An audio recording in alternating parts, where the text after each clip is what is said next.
বেয়া দিন আহিল আদানী আম্বানীৰ। বিজেপিৰ আসন হ্ৰাসৰ পাছতেই বৃহৎ লোকচান। 2,80,000 কোটি টকাৰ লোকচান বৰ্তমানলৈকে। লোকসভা নিৰ্বাচনৰ ফলাফল ঘোষণা কৰাৰ পাছতেই লোকচানৰ সন্মুখীন হৈছে আদানী আৰু আম্বানী।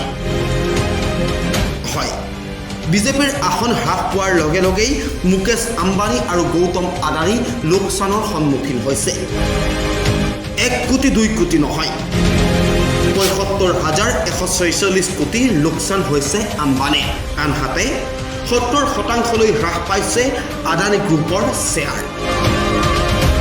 নিম্নগামী হৈছে শ্বেয়াৰ মাৰ্কেট বিনিয়োগকাৰীৰ ধন, যাৰ বাবে এদিনতে হ্ৰাস পাইছে ৬,০০০ পইণ্টতকৈও অধিক পতন। লগতে ষ্টক মাৰ্কেটতো হৈছে অধিক লোকচান। ইয়াকে লৈ এতিয়া চিন্তিত হৈ পৰিছে এছিয়াৰ ভিতৰতে আটাইতকৈ ধনী ব্যক্তি গৌতম আদানী আৰু মুকেশ আম্বানী।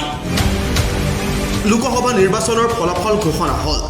বিজেপিৰ আসন হ্ৰাস পোৱাৰ বাবেই এইদৰে এতিয়া চিন্তাত পৰিছে আদানী গ্ৰুপ আৰু মুকেশ আম্বানী।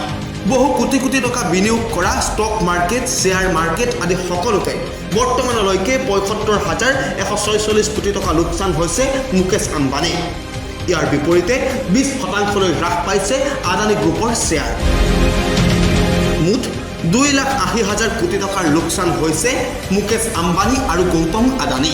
ইয়াকে লৈ এতিয়া চিন্তিত হৈ পৰিছে এছিয়াৰ আটাইতকৈ ধনী ব্যক্তি দুগৰাকী। News desk খবৰ.com।